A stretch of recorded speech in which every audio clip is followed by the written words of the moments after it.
إن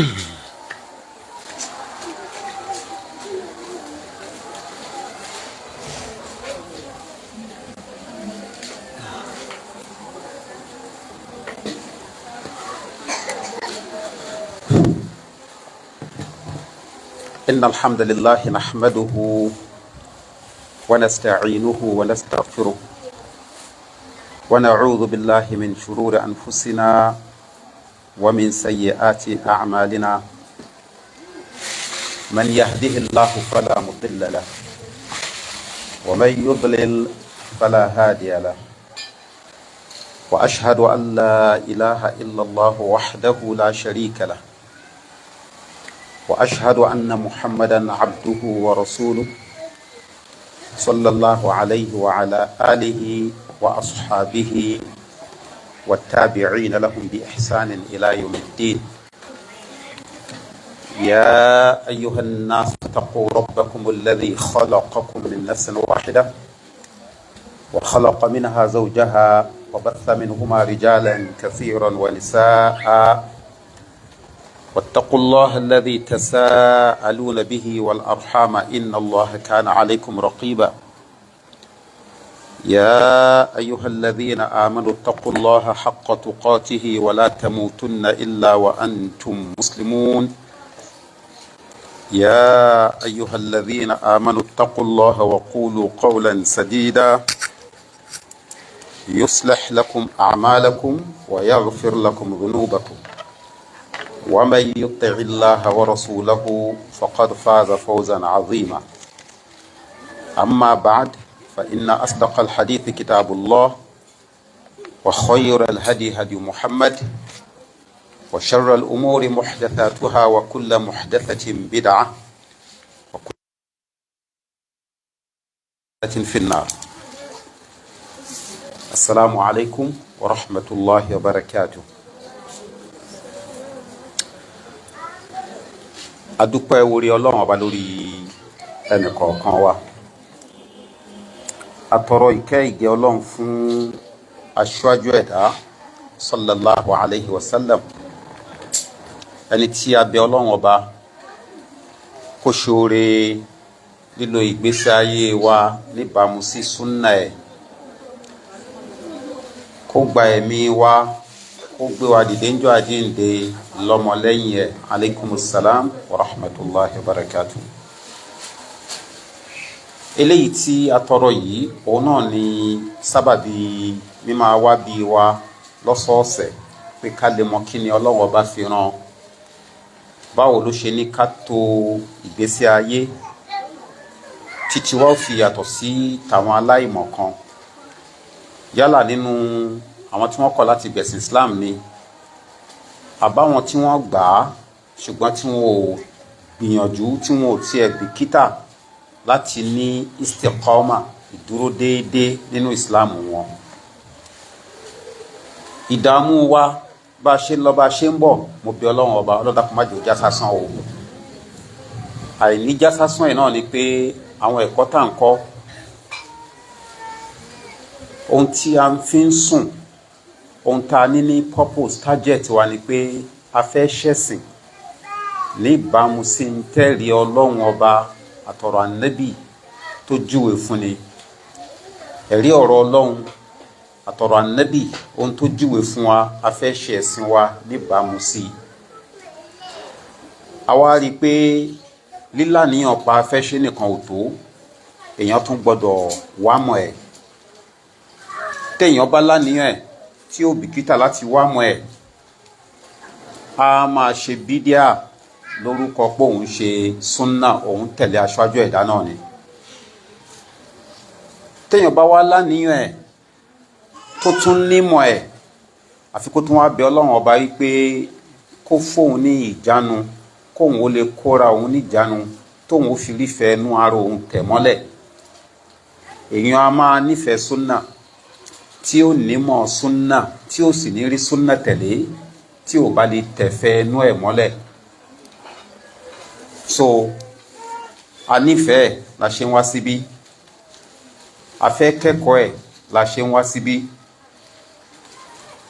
Mímá wá pinnu pé ibi tó bá ti ní ìdí pé ká lò ó àátẹ̀fẹ́ nú mọ́lẹ̀ yẹn ustaz ò ní sí ń bẹ̀, àwa àti ọba tó dá wa nìkan náà ló máa kù. ìyẹn ni mò ń bẹ Ọlọ́run ọba yìí pé kọ́lọ́run má fi ṣàdánwò fún wa. nígbà tí mò ń wọlé bọ̀ mo rí kan náà àwọn sisters mi, wọ́n fa ọmọ méjì dání, wọ́n gbé ọmọ ìkókó kan mọ́yà. àánú wá ṣe mí, mo ní Ọlọ́run má dùn sísítà yìí ní ládàá ìyàtọ̀ ń jẹ yìí o. orí mi wú pé tí wọ́n bá dààmú báyìí, ìkan náà àwọn ọmọ wa tọ̀bí tán tiẹ̀ ti ń wá ọ̀nà tó jìn ní, mo ní Allahu Akbar, tó túmọ̀ sí pé wọ́n fẹ́ kẹ́sìn Ọlọ́run ọba. àníyàn ìmọ̀ ó wá bùkátà sí pé lẹ́yìn tá a bá ti wá rí mọ́ ohun tọ́lọ́run àtòjíṣẹ́ ẹ̀ fẹ́ ká ṣe, ká wá lè di ẹ̀mí lámúre, ká lè tẹ ìfẹ́ inú mọ́lẹ̀ wípé ibi tẹ́mi ń fà wá sí kọ́ ni dandan ibi tó yẹ ká fà sí, ibi tẹ́rí ọ̀rọ̀ ọlọ́wọ̀ra Nábì bá sọ fún wa pé ibẹ̀ ló yẹ ká fà sí, ibẹ̀ ni ká fà sí. eléyìí ni ìtumọ̀ istiqama tá a fi kọ́ ánú hadith kan wípé sọ̀hábì kan ní kànábì ó fóun nímọ̀ràn tóun á máa lò lọ láéláé, tóun ò ní nídìí pé kẹ́nìkan tó máa ṣàlàyé ọ̀rọ̀ fóun mọ́. ó ní sọ pé o gbọ́ lọ́wọ́n ọba gbọ́, wá ṣe istiqama, kó jẹ́ pé àti ń tó fẹ́ àti ń tó kórìíra, àti ń tó gbà àti ń tó kọ̀, ń tó yìn àti ń tó fẹnu àtẹ́sọ̀rọ̀ ẹ̀, ìfẹ́ inú ẹ̀kọ́ ni a máa júwe ẹ̀, ẹ̀rí ẹ̀sìn ni. ṣẹ́rẹ́ ń tọ́lọ́run bá ní kórílẹ̀ yìí ṣe àbádúpẹ́ fọlọ́run. orúkọ yòówù kó pera ẹ̀, orúkọ yòówù kí wọ́n pè é, ṣùgbọ́n tí ò bá rí léyìí ṣe, tó bá lo jilbab, tó lo niqab, tó lo bọ̀wọ́, kódà kó tún lo nǹkan míì lékè àwọn wọ̀nyí, tó bá pera ẹ̀ ní sẹ́lẹ́fí àbí sẹ́lẹ́fíyà, á ní òun wí, òun pera ẹ̀ bẹ́ẹ̀ ni. ẹni tí ò tiẹ̀ wá pera ẹ̀ mọ́ sẹ́lẹ́fíyà ṣùgbọ́n tó ń rí àwọn nǹkan wọ̀nyí tẹ̀lé bá ṣe lọ́lọ́run ọba àtànábì ẹ̀ fẹ́, òun gan lójúlówó sẹ́lẹ́fí. yẹn ni mo bẹ Ọlọ́run ọba kó ṣe èmi àtẹ̀yìn. tọ́pìkì halkọ̀ wa tèmi òun ni when is a brother qualified to take a second wife. mo wá fi kún, mo ní sisters perspective. ìtumọ̀ sisters perspective ni pé báwọn sisters ṣe rí bó ṣe yẹ kó jẹ́. ṣe mọ̀ pé ta bá ń bi àwọn brothers, ohun tẹ́ máa ń sábà sọ ni pé ọ̀dọ̀ ara wọn wọ́n máa ń roko sí, àbí? àwa ní ìgbà wo la rò pé ọkùnrin qualify láti fẹ́ àwọn kejì. ẹ gbọ́ látẹnu àwọn sisters tó páyọ̀ Ọlọ́run, àwọn sisters tó mọ̀ ń tọ́lọ́run ọba ń sọ, tó mọ̀ ń tà nábì ń sọ, tí ò ní fìfẹ́ ẹnu dáhùn. now kí ló mú mi yan àkọlé yìí ni wípé àwọn ọmọ ìyá kan lọ́kùnrin wọ́n bẹ̀ mí, wọ́n ní ustaz, àwọn mọ̀ pé ẹ̀ ń gbìyànjú o, ẹ túbọ̀ bá ṣiṣẹ́ lórí àwọn sisters. mo ní lábaláwo. ẹrú Ọlọ́run yìí wá dárúkọ méjì mẹ́ta àwọn ọmọ ìyá tí mo ti mọ̀ ti pẹ́.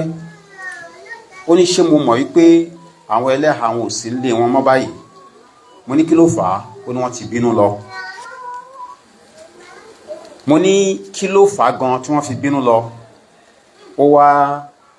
ó so mẹ́tẹ̀ẹ̀ta pọ̀ àbí mẹ́rin ni, ó so mẹ́ta àbí mẹ́rin pọ̀ nínú ẹ̀. ó ní nǹkan kan náà ni, nǹkan ọ̀hún ni wípé nígbà tí nǹkan ò sí, wọ́n bá wọn ọkọ wọn jìyà.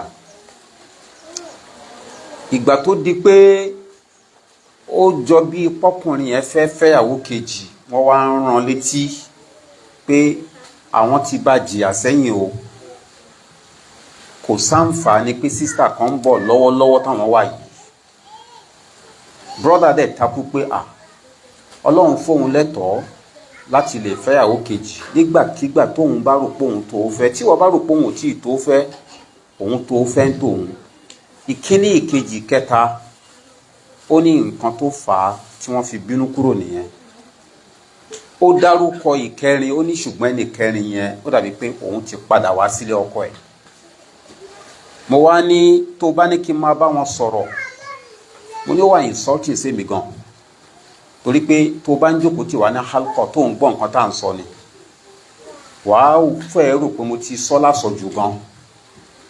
mo ní níbi tí ọ̀rọ̀ máa ń ká mi lára dé tí n bá gbọ́ ìṣesí àwọn ọmọ ìyá wa lóbìnrin míì nílé ọkọ mo máa ń béèrè pé ṣé ìjòkúta dẹ̀ ń ṣe yìí ṣó tiẹ̀ nítumọ̀ sí wọn ṣá tí n bá gbọ́ nǹkan tí mi ìdálára àbí nǹkan tó sọ lọ́rọ̀ pé ẹni tó ń wá sí halkọ tó ń gbọ́ ohun tá à ń sọ yé kò gbọ́dọ̀ máa perú àwọn èdè wọ̀nyí but wọ́n máa ń rán mi létí pé ká má torí ẹ̀ cancel halkọ o torí pé tá a bá ń jókòó bára ẹni sọ̀rọ̀ tó tún wá rí báyìí tá a bá ṣe mọ́ ń kọ́ báwo ló ṣe máa rí.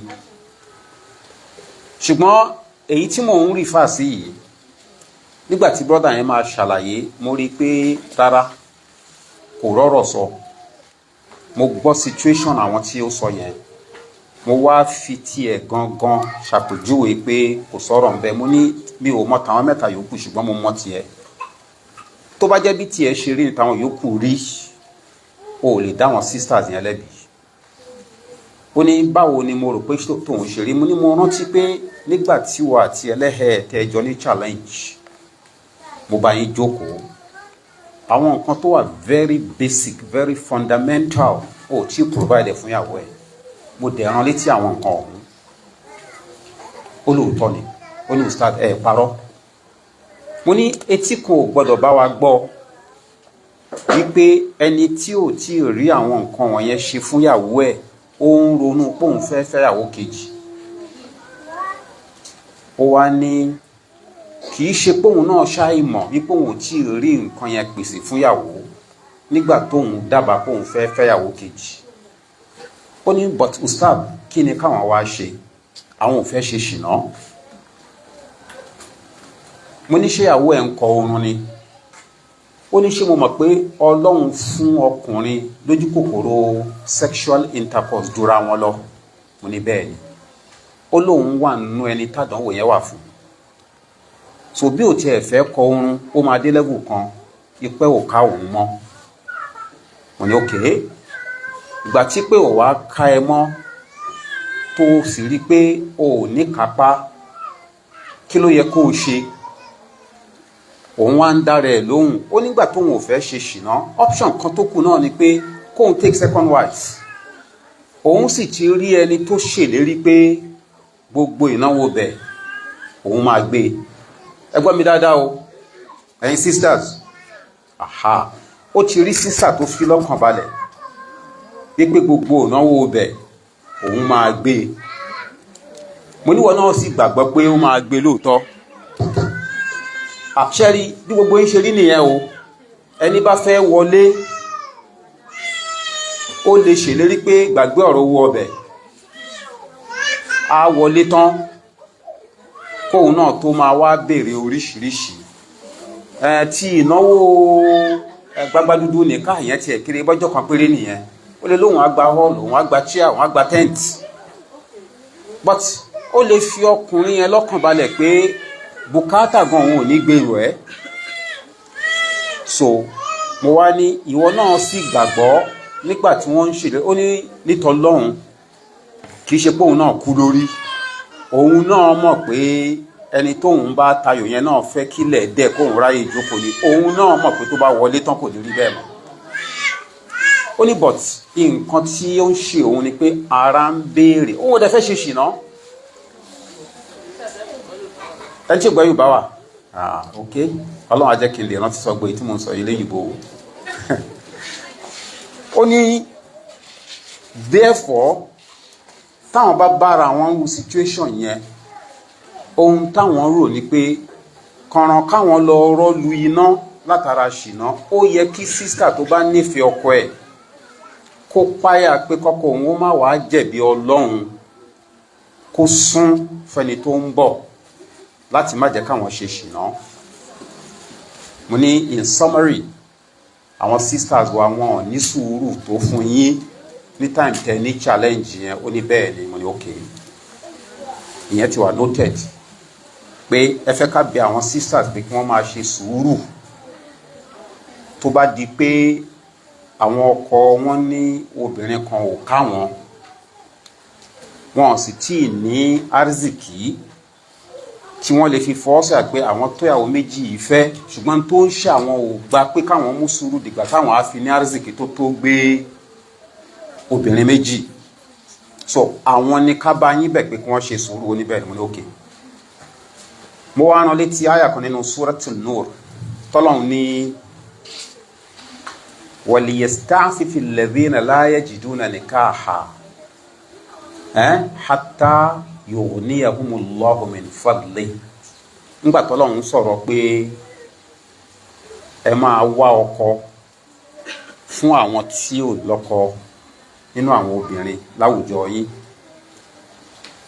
wọ́n jẹ́ ọmọlúwàbí ni o, àbí wọ́n jẹ́ ẹrú lóbìnrin àbẹ́rú lọ́kùnrin, ẹ máa gbìyànjú ẹ sapá pé kẹ́nì kọ̀ọ̀kan nínú wọn náà ò ní obìnrin, kí obìnrin nínú wọn náà ò ní ọkọ. Ọlọ́run wá ṣèlérí pé kódà tí wọ́n bá jáláì ní, òun Ọlọ́run ọba ó rọ̀ wọ́n lọ́rọ̀. Tó bá já níyàn wọn náà ni kí wọ́n fi ń sá fún káwọn máa dẹ́ṣẹ̀, òun Ọlọ́run ó rọ̀ wọ́n lọ́rọ̀ láti inú bú ọ̀rọ̀ òun. Ọlọ́run ṣèlérí yẹn. Ṣùgbọ́n Ọlọ́run wá fi kún pé àwọn tí ò bá wá rí ẹni tí wọ́n lè fẹ́, ẹ gbọ́ dáadáa, àwọn tí ò bá wá rẹ́ni tí wọ́n lè fẹ́, tó túmọ̀ sí pé wọn ò ní nǹkan tí wọ́n bùkátà láti lè rí ìyàwó fẹ́. Ọlọ́run ní faliyasta'fif, kí wọ́n kóra níjànú. Kí kóra níjànú ni pé kí wọ́n mú sùúrù, kí wọ́n gbìyànjú di ẹ̀mí wọn lámùrè. Ànábì sì júwe báwo lè yóò ṣe ṣe ìyẹn. Ó ní ẹni tó bá ní kápá kó fẹ́bìnrin, ẹni tí ò bá ní kápá kó máa gba àwẹ̀, yóò máa jẹ́ ìṣọ́ fún kúrò níbi iná. Ó láṣẹ Ọlọ́run lélẹ́yìí fún ẹ̀yin ọkùnrin. Ẹni tí ò níyàwó lé rárá, tára ẹ̀ ò gbà fún láti má máa talu obìnrin, Ọlọ́run pa láṣẹ pé faliyasta'fif, kókóra ró. Ẹni tó wá níyàwó kan tíyàwó kan ò ká, ṣáyà yìí bá wí? Ó ní bẹ́ẹ̀ ni. Ìyàwó kan ò ká, ó bùkátà sí ìyàwó kejì, ṣùgbọ́n kò ní tí ó fi fẹ́ ìyàwó kejì, ṣáyà yìí bá wí? Ó ní bẹ́ẹ̀ ni. Ẹni tó ní méjì tí méjì ò ká, tó ní di mẹ́ta ṣùgbọ́n tí ò lówó tó fi fẹ́ kẹta, ṣáyà yìí bá wí? Ó ní bẹ́ẹ̀ ni. Ó bẹ́ni tó ní mẹ́ta náà tó ń ṣojú kòkòrò kẹrin ṣùgbọ́n tí ò ní tí ó fi ṣe, ó bóun náà wí. Mo ní tọ́lọ́run bá wá pa ẹ̀yin ọkùnrin láṣẹ wípé kẹ́ kóra ń jánu, kẹ́ ṣe sùúrù, tẹ́ ẹ̀ bá ní tẹ́ fi fẹ́ obìnrin, tẹ́yìn ò wá lè ṣe sùúrù yẹn, ṣáwọn obìnrin ló wá rò pé ó wá jẹ́ ọ̀ranyàn fún ju ẹ̀yin lọ? Pé tẹ́yìn bá ti ní bùkátà sí tánìyà, tẹ́ẹ̀sì tí ì rí bùkátà wọn tó jẹ́ basic, tẹ́ẹ̀ tí ì rí gbọ́, àwọn ni kí wọ́n mú sùúrù. Ẹ̀yin tọ́lọ́run bá pè yín náà láṣẹ pé kẹ́yìn náà mú sùúrù. Sùúrù ò tọ́ sẹ́yìn. Ó wá rẹ́rìn-ín. Ó ní ustaz, ọ̀rọ̀ yín yé wa, ṣùgbọ́n ó jù bẹ́ẹ̀ lọ. Mo ní òkè. Bó ṣe jù bẹ́ẹ̀ lọ, jẹ́ máa gbọ́ details ẹ̀. Ṣé rí ohun tí mo yọ nínú ìjókòó wa yẹn, òun náà ni pé bó ṣe ń ṣe ọkùnrin,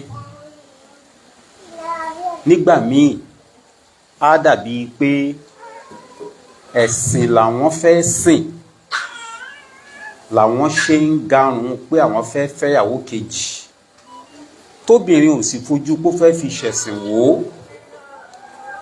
Obìnrin ń kíbò sí pé àwọn nǹkan tí ò ní jẹ́ kóhun ó rò ó tí ìtóyàwó fẹ́ báyìí báyìí báyìí báyìí ni.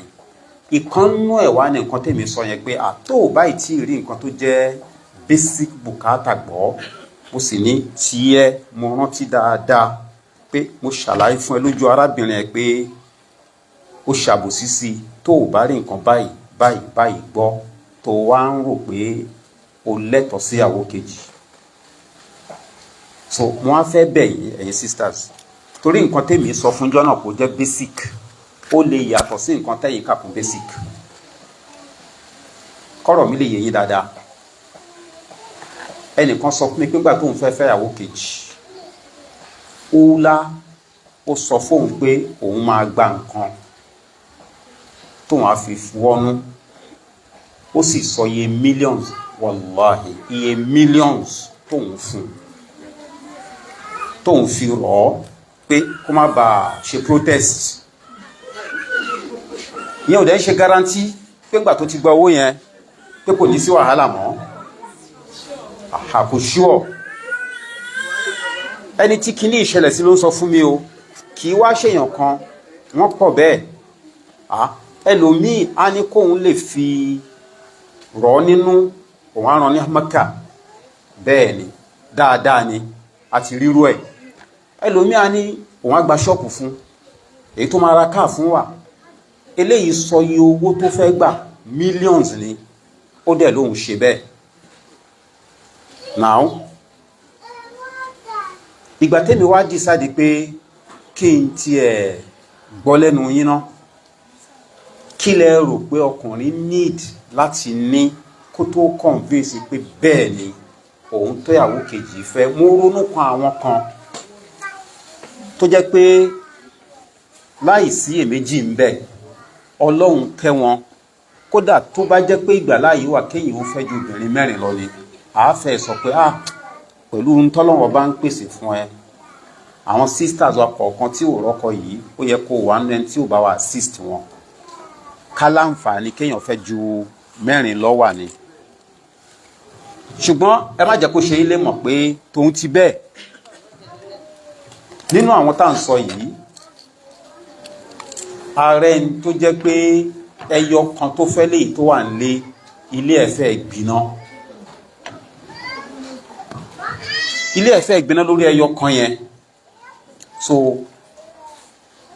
ẹlòmíà wá wò pé ọ̀nà wo lèèyàn lè fi tẹ́ àwọn sisters lọ́rùn náà mo wá ní ó dáa ẹ̀yin ń bẹ̀ mí sáwọn sisters àwọn sisters ń bẹ̀ mí sẹ́yìn brothers adẹ̀ ń bá yín sọ ní hálùkù àwọn ọkùnrin bó ṣe ká sọ mo ní bóyá kí n tiẹ̀ wá wo ó ṣeé ṣe ká má tí ì mọ̀ kí ni problem pé ká fi hálùkù kan ká fi bí ẹ̀yin obìnrin léèrè wípé tọkùnrin bá fẹ́ fẹ́yàwó kejì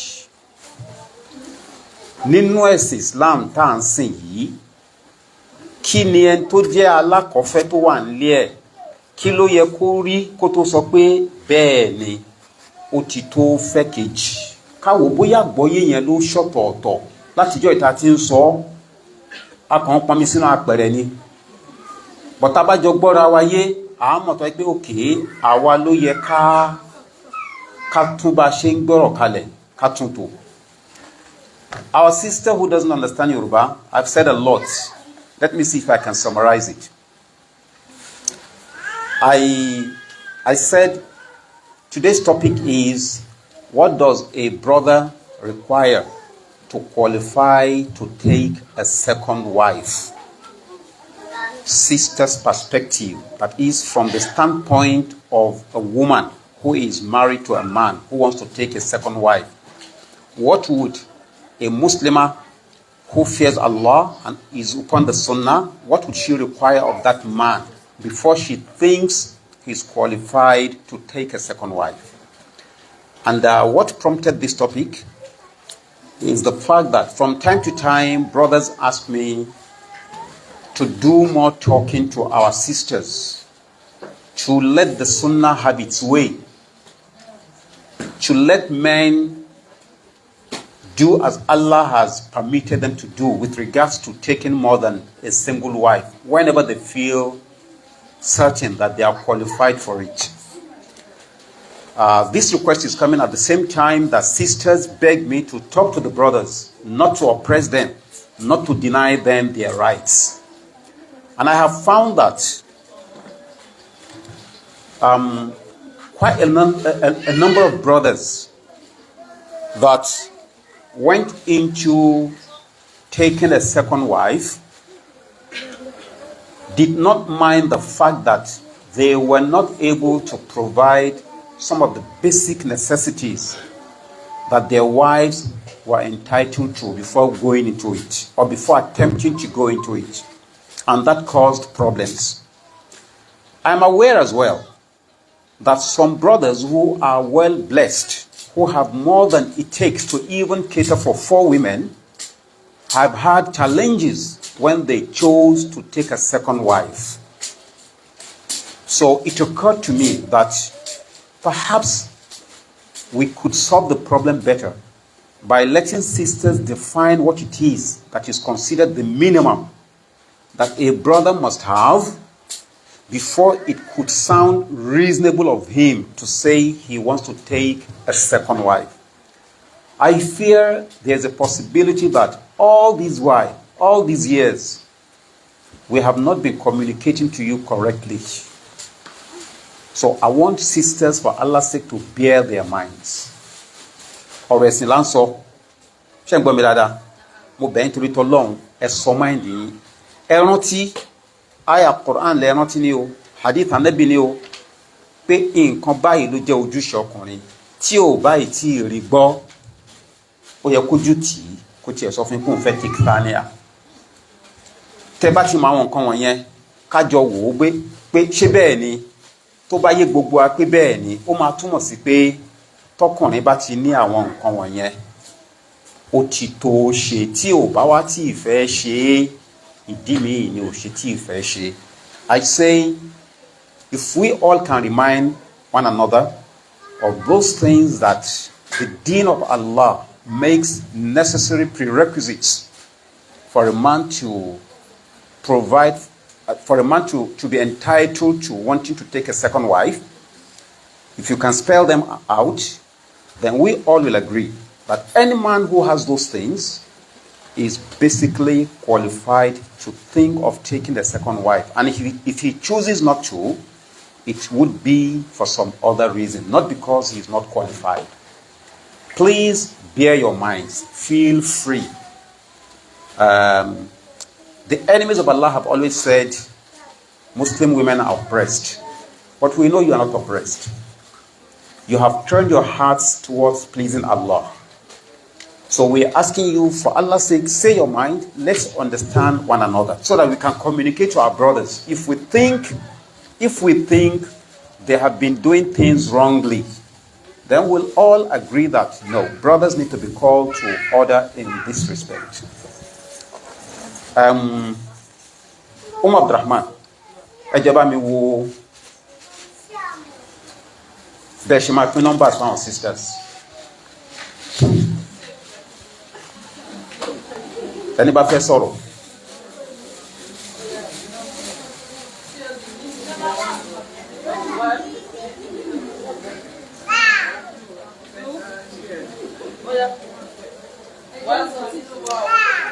Don't be afraid to say what you think.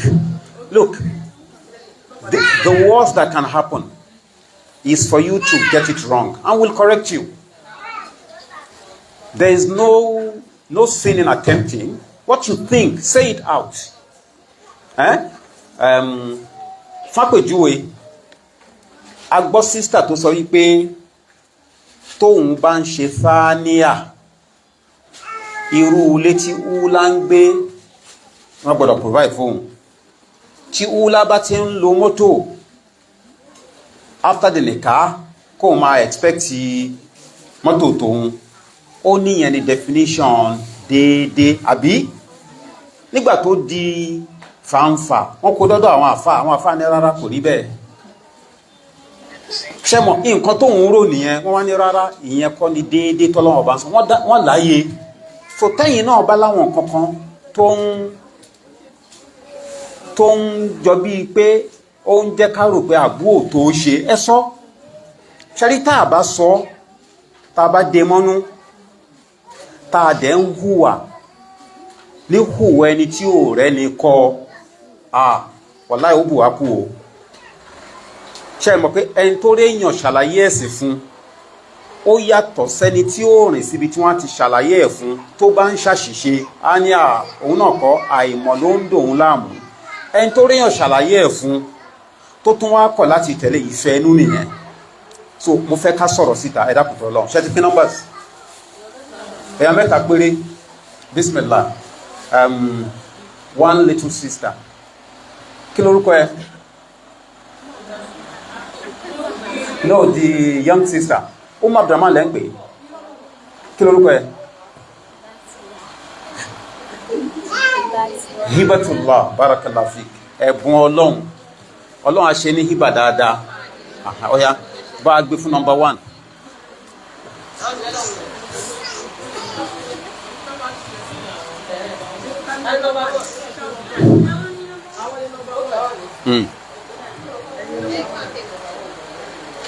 Ṣé rántí question wa? Ẹ rántí question yẹn? Bismillah. Alaikum assalam wa rahmatullahi wa barakatuh. Amin, amin sister.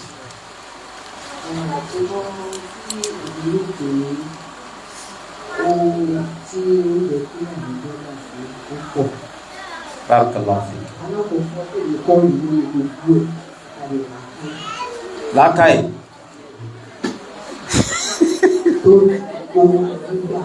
Barakallahu fik.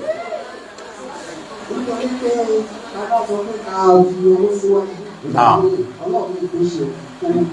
Naam. Jazakillahu khairan. Jazakillahu khairan.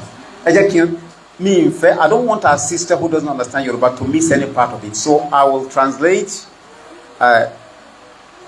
as soon as you have finished making a point before you continue.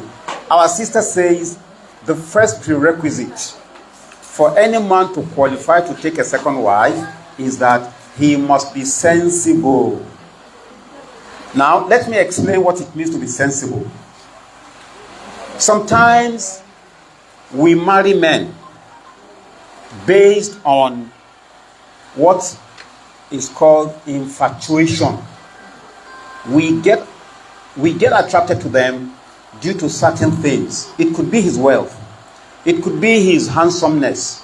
It could be his educational qualification that gives us the impression that he has bright prospects in the future. It is after settling down with such men, we realize, the guy is foolish. It happens, wallahi. It happens. You wouldn't even feel proud to introduce him as your husband.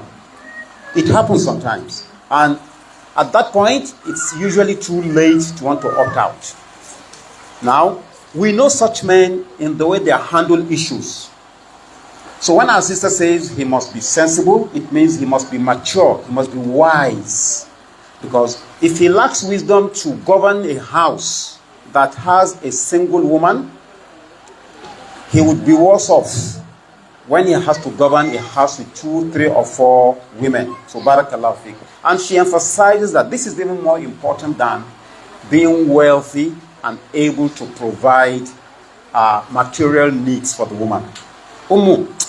A big jazakillahu khairan fún kan tẹ́ sọ yìí. Bẹ́ẹ̀ ṣe ń sọ yìí, àwọn àbú yẹn náà ń gbọ́. Yes, barakallahu fik. Number 2. Àánú. Okay. Okay. Àwọn ọkùnrin ní ìlú owó tó ṣe pé ìdásùn máa jẹ̀rọ wọn. Okay. Nítorí pé wọn ò bẹ̀rù ọlọ́run tí ìbẹ̀rù ọlọ́run sì jẹ́. Okay. Kọ́ ní ìbẹ̀rù ọlọ́run. Now. Ilé ẹni tó bá ní ìbẹ̀rù ọlọ́run á ṣe bẹ̀rù rántí. Àwọn kan ní owó lọ́wọ́ tó ṣe pé wọ́n fi sí ibìkan jùlọ ọ̀dọ̀ àwọn kan lọ. Nítorí pé kò sí bẹ̀rù ọlọ́run fún wọn. Hold on. Our sister said her second point is that a man must be compassionate. He must be someone who feels compassion for his woman, being merciful, being tender. She says a man could be wealthy. If he lacks compassion, he wouldn't mind oppressing his woman. However, let me remind you, but when we say what a man must have, we are talking of what qualifies him, without which we can say he does not deserve a second wife. I'm not sure this is one of them. It is good to be compassionate, to be loving, to be caring, or even the way you women put it, to be romantic. Abi, it is good. But we cannot say a man who desires a second wife is not qualified for it because he's not romantic.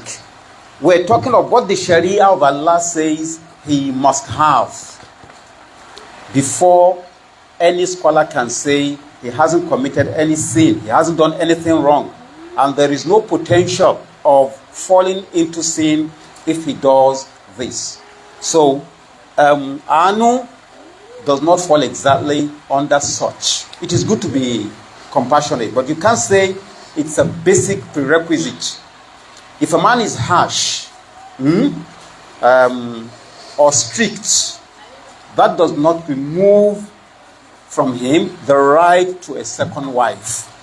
If he finds a woman whose patience is so much she can contain him with her patience. Àwọn ọkùnrin kan wà bẹ́yẹn, onínú fùfù ni wọ́n máa yára bínú, bí wọ́n ṣe jẹ́ni tí igbá àyà wọn kún fún àánú tó. Ọlọ́run yan àwọn obìnrin tí wọ́n ní sùúrù, tí wọ́n ní wàárí, tó fi jẹ́ pé wọ́n ká wọn bágbà ṣe máa ká omi ni. So a ní sọ wípé eléyìí jẹ́ kan nínú àwọn tọkùnrin ò gbọdọ̀ má ní kó tó máa rí, torí pé tó fẹ́ ṣe ìyàwó àkọ́kọ́ gan náà ó lè má jẹ́ni tó wà compassionate. Nǹkan tèmi ń sọ pé ká provide ni pé nínú ṣẹ̀ríà tóbìnrin bá fẹ́ lọ bínú lọ sílé ẹjọ́ pé ẹ má fún ní ọ̀ǹda kó fẹ́ kejì, àwọn nǹkan tó lè sọ tálájá ní lóòótọ́ ò qualify fún kejì.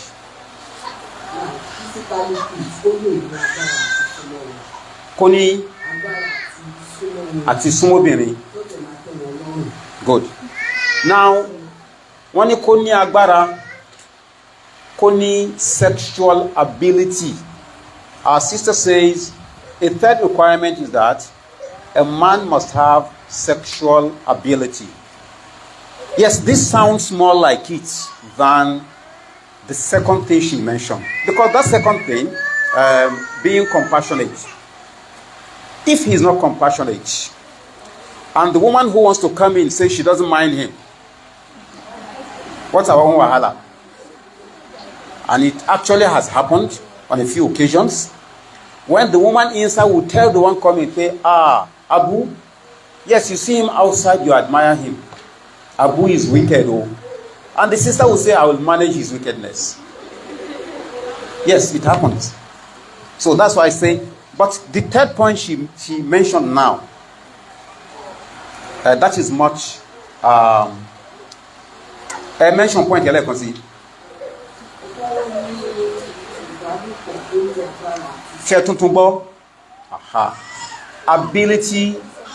Ability to satisfy a woman sexually. But I'll tell you one thing. Yes, this is one of the things that bring about problem. If a woman goes to an afar and says, my husband has no right to take a second wife because he hasn't satisfied me sexually. If the affairs asked, what is the standard, the minimum number of times that sexual intercourse must take place between a man and a woman in the Sharia, what would be your answer? As what? So, if that woman is not satisfied sexually, we think it makes it prohibited for the man to think of taking another wife. Okay, let me ask you a few questions. What if the inability to satisfy that woman is actually a defect in the woman? Doesn't it happen? It happens.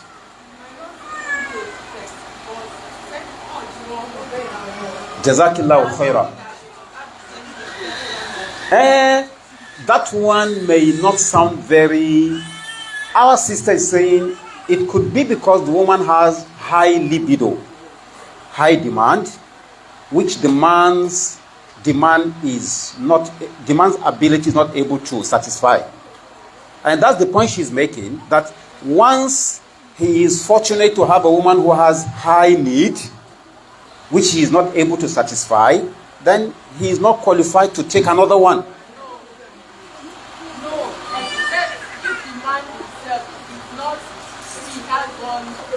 Defect. Barakallahu fi. So you see, the difference between what our sister is saying and what you are saying is this.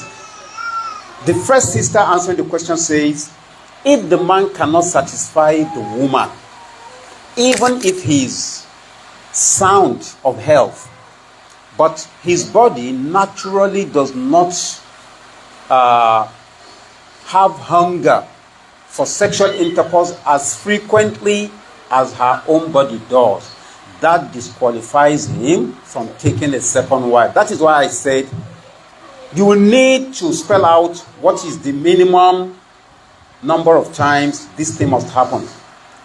That's why I posed that question. Otherwise, it will remain vague that he has not satisfied his first wife. Might even be due to a defect in the first wife. Ìyẹn mo fẹ́ máa ṣàlàyé wípé ọkùnrin ò kì í súnmọ́ obìnrin as frequently as she thinks she needs it. Nígbà míì ó lè jẹ́ pé àléébù ara obìnrin gan ni ò jẹ́ kó máa ṣẹlẹ̀. Yes, it happens quite a number of times. Tó jẹ́ pé ọkùnrin kan náà tára ò ní lè sí obìnrin kan, ara á dẹ̀ máa lè sí obìnrin míì. At the same time tára ò lè sí obìnrin kan, ìyẹn náà ṣe máa ń gbà yín níyànjú pé ìtọ́jú ara ṣó yé yín. Secondly, letting your husband feel at home with you. Obìnrin tó bá máa ń nag, tó jẹ́ pé ìgbàkígbà tọ́kọ ẹ̀ bá wà nílé ọkàn ẹ̀ ò kí ń balẹ̀ pẹ̀lú ẹ̀. Ọkùnrin mi àníjọ́ tó ń bá wà nílé ẹlẹ́ha kan, ìjọ yẹn bí ìgbà tó ń wà nínú kéèjì ni. Tó ń bá dẹ̀ dé ọ̀dọ̀ ẹlòmíì, ọkàn òun máa ń balẹ̀. Ẹni tọ́kàn ẹ̀ ò balẹ̀, ìṣòro ni kó tó wà in the mood fún sexual intercourse. Ẹlòmíì á complain, á ní ìyàwó òun ò kì í ṣọ́ àwọn nǹkan tóun need. Ẹ jẹ́ n fún yín lápèjúwe. Àwọn ọkùnrin kan wà tó jẹ́ pé àìtọ́jú ara ìyàwó ni ò kì í jẹ́ kí ìbálòpọ̀ láàrin àwọn àti obìnrin wọn kó wà frequent. Mo ti gbọ́ complain yẹn rí. Ó dẹ̀ wà insulting ká sọ fún obìnrin wípé ó yọ̀bù. But ibi tó bá ti ní kí wọ́n sọ, tó bá jẹ́ òun ló ń jẹ́ kọ́kọ́ máa sá fún, sọ náà ni ó bẹ́tà ju pé kí ìdí tú lọ. So àwọn factors tó lè jẹ́ kọ́kùnrin máa súnmọ́ obìnrin as frequently as possible wọ́n pọ̀ tí ò ní jẹ́ fault ọkùnrin. Then add to it wípé nígbà míì ẹni tó rò wípé ọkùnrin ò ní agbára àti bóbìnrin lò pọ̀ tó bó ṣe yẹ, ó possible, ó máa ń ṣẹlẹ̀ nígbà míì wípé lẹ́yìn tó bá tiẹ̀ wá doníyàwó méjì, Ọlọ́run máa ń jẹ́ kí wọ́n lókun ju bó ṣe ní tẹ́lẹ̀ lọ. And I'm speaking from experience. Àwọn ọmọ ìyá tán ti sọ pé ó máa ń ṣẹlẹ̀ bẹ́ẹ̀ lóòótọ́. So but the bottom line ni wípé ní ìròpó wà ní ṣẹ̀ríà wípé tọkùnrin kan bá lóun fẹ́ fẹ́yàwó míì, and you see we are solving the problem now. Ó ṣeé ṣe ká má parí ẹ̀ ní sitting yìí, mi ní mind ká continue next sitting, ká yanjú ìkọ̀ọ̀kan tá a bá mú. A ti sọ̀rọ̀ àánú, a ní kò lè jẹ́ condition, ṣùgbọ́n kọkùnrin láàánú ó dáa. A sọ̀rọ̀ kó ní làákà ní ìyẹn make sense, bó tiẹ̀ jẹ́ pé ìyẹn náà kì í ṣe condition. Torí tẹ́yìn bá ní kò gbọ́n, tó bá lóhùn gbọ́n, ìmọ̀ràn lẹ jẹ́. Kò sẹ́ni tó máa sọ pé nìka yìí kò valid, àbí ó ti ṣetán ẹ lọ túká, kán wá nítorí kíni, kán wá nítorí pé kò gbọ́n. Ṣùgbọ́n àwọn nǹkan kan wà tó jẹ́ pé tẹ́ ẹ bá déwájú adájọ́ pé ẹ tú wa ká, tí wọ́n bá ní kíni, tẹ́ bá ní ó ṣe nǹkan báyìí àbí ó fi nǹkan báyìí sílẹ̀ láì ṣe, wọ́n á gbà pé condition nìyẹn. so afẹ́kọ́kùnrin ní làákàyè yes afẹ́kó láàánú yes ṣùgbọ́n ṣé condition ni pé tí ò bá ní làákàyè tí ò bá gbọ́n tó àbí tí ò láàánú tó a lè déwájú adájọ́ ká ní ẹtú wa ká torí pé mo rí pé kò gbọ́n àbí kò láàánú rárá àìláàánú ẹ̀ àìgbọ́n ẹ̀ tí ò bá ti kó bá nǹkan tó jẹ́ ẹ̀tọ́ obìnrin adájọ́ àní ẹ̀ padà sílẹ̀ lọ́yànjú ẹ̀ so ọ̀rọ̀ sex náà mi ò rò pé àáfàá kan máa sọ fún wa wípé iye ìgbà báyìí ló gbọdọ̀ jẹ́ ní tó máa ń sọ náà ni pé bí qadril haja bí ní ìdí àwọn méjèèjì bó bá ṣe rí bó bá ṣe pàdé ara wọn so wọn wá ní sọ fẹ́ nìkan wípé òkè torí pé ìyàwó ẹ̀ sọ wípé sísúnmọ́ òun kò tó iye ìgbà tóun fẹ́ o lẹ́tọ̀ọ́ láti fẹ́yàwó mi nínú ṣẹ̀ríà ó lè fẹ́yàwó mi arábìnrin ẹni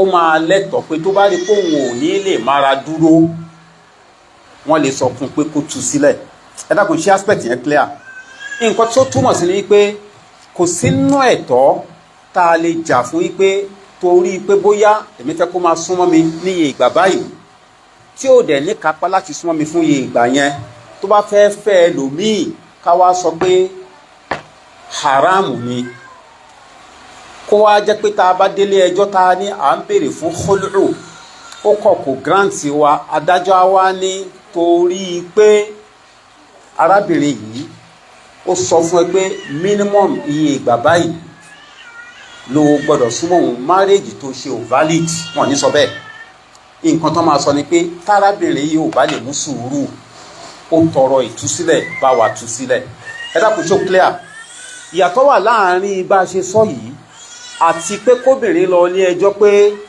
ìwọ kọ́dí látijọ́ tó ti fẹ́ mi kò sanwó ilé tí mò ń gbé tí ò bá sanwó ilé tẹ̀ ń gbé tó jẹ́ pé sísà ló ń lọ struggle ló ń gbẹ́rù lọ hálkọ̀kan tó fi sanwó ilé tó bá lóun ò lè faradà adájọ́ á sọ fún pé tó ò bá lè rí owó ilé ẹ̀ san tú sílẹ̀ tó bá kọ̀ wọ́n á ṣe fasakh nikah yẹn irú ẹ̀ náà wà fún pé kò lè provide oúnjẹ tí sísà bá níjọ́ tóun ti fẹ́ àwọn òbí òun ló ń fóúnjẹ ránṣẹ́ tó bá lè ṣe sùúrù ìyẹn arábìnrin yẹn wọn ò ní sọ pé ṣe sùúrù bọ́ tó bá ní òun ò lè ṣe sùúrù ẹ̀ òun ò lè jẹ́yàwó ẹ̀ kóun tún máa bọ́ra wọn adájọ́ ní ráì láti pé tó ò bá lè provide fún àátú sílẹ̀ ẹ dákun ṣe ń gbọ́ clearly pọ̀ lórí ọ̀rọ̀ pé òkè kò láàánú wọ́n á fẹ́ kó o fi àpèjúwe ìwà ìkà tó hù sí ẹ tí ò fi tọ́ sí kó jọkọ wọ́n á fẹ́ kó o sọ tẹ́ bá ní kò wà romantic kò ṣe gbá kò ní làákàyè wọ́n á fẹ́ mọ àpèjúwe àìní làákàyè yẹn èwo ló fi dá lọ́rùn tí ò fi lẹ́tọ̀ọ́ kó jọkọ mọ́ tábà wá ní kò ní sexual ability wọ́n á sọ fún wa pé well tó bá jẹ́ pé kìí ṣe pé kìí súnmọ́ ẹ rárá iye ìgbà ni wọ́n rò pé kò tó ò bá lè mú sùúrù tó dẹ̀ páyà pé ó lè tiẹ̀ lọ ṣe ṣìnà a lè tú ẹ sílẹ̀ ṣùgbọ́n ìyẹn kọ́ ló máa sọ pé ọkùnrin ò lẹ́tọ̀ọ́ láti fẹ́ obìnrin míì ẹ dákun ṣe point clear ṣó clear àwa kan point number 3 yìí ó wà nù nǹkan tó jẹ́ major problem ta ní ta fi rò pé kò lẹ́tọ̀ọ́ kábù yẹn fẹ́ obìnrin míì but ẹni mélòó ló máa ń sọ síta àìsọ síta kí dẹ̀ ló máa ń fà á torí pé wọ́n á rò pé ẹni tó ń sọ síta ẹ̀ pa ṣá ni kò dẹ̀ rí bẹ́ẹ̀ wallahi la ṣe máa ń sọ pé communication mímá láǹfààní pé àjọ ń bára ẹni sọ̀rọ̀ ó pàtàkì gan-an nínú marriage so ọkùnrin tó lóun gbèrò àti lọ fẹ́yàwó mi tó bá jẹ́ pé irú ń tà ń sọ yìí wà nù kan tó ń dùn ìyàwó ẹ̀ tí yẹn wá pè sákèsí pé òun ronú àti fẹ́ lómi òun rọ́jú ni pẹ̀lú pé ó lágbára tó ohun tán bá lè ṣe láti fi solve whatever is the problem láàárín wọn á jọ jíròrò lé lórí ṣùgbọ́n tó bá jẹ́ pé àìdíà táwọn èèyàn máa ń ní pé tóbìnrin bá ti ń sọ̀rọ̀ jìmá ìpẹ̀lọ́kọ aṣá ni á bottle up nǹkan tó ń dùn ún á tì mọ́nú gbáyà kò ní sọ jáde á kàn rí pé ó ní attitude unnecessarily ni á máa kanra lórí pọ́kọ fẹ́ fẹ́ ìyàwó kejì kò sí nǹkan tó ṣe léwọ̀ pé ká bá ọkọ sọ bá ṣe ń sọ ń bì báyìí fact mo sọ fún yín yẹn so but ká má mú wípé májẹ̀mú ni tó máa wá determine tí a wá sọ bóyá ó tóyàwó mi ìfẹ́ àbí kò tóyàwó mi ìfẹ́ tá a bá wá lọ tá a wà bọ̀ tá a rí i pé ojú kòkòrò yẹn ń ṣe é ṣùgbọ́n iye ìgbà tó ń súnmọ́ ìyàwó tó wà nílé kò tó it is subject to discussion tá a bá wá fún nímọ̀ràn yẹn tó bá ní rárá òun ò rò pé òun lòun ní weakness ó mú ní nǹkan báyìí ló sá fún àbí ni òun ṣàfẹ́kù ẹ̀ lára ẹ̀ ní frequency yẹn fi dínkù lòun ṣe ń ṣojú kòkòrò pé kóun fẹ́ ẹlòmíì mi ò máa fà kan tí a sọ fún pé kò láǹfààní àti fẹ́ ìyàwó mi tí kìí bá ṣe pé ó pa ìyàwó tílé yẹn ó pa tì pátápátá yes ṣẹ́ẹ̀ṣì ní point mi sister mi owó okay ká tó lọ sí number 4 yẹn the third point our sister mentioned is that the man must have the ability to satisfy the first wife sexually. I say if a woman makes this a precondition it would be wrong because sexual desire is not the same in all people.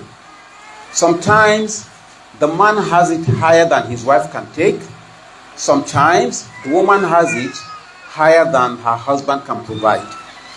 But does that deny the man the right to take another woman? I don't think any scholar says so.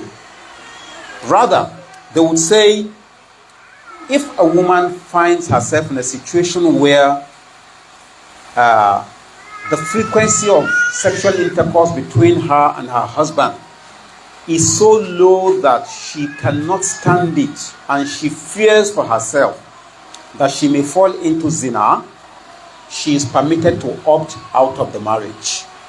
So if she begs a man for khulur under such a situation and he refuses to grant her that khulur, she can take the case to a Sharia judge. If he ascertains that her nature is such that she is very likely to fall into sinning, if the frequency does not improve, the Sharia panel may grant her a way out of that marriage. But to say a brother's right to marry another woman is denied him because he has not satisfied the woman at home, I don't know any scholar who says it.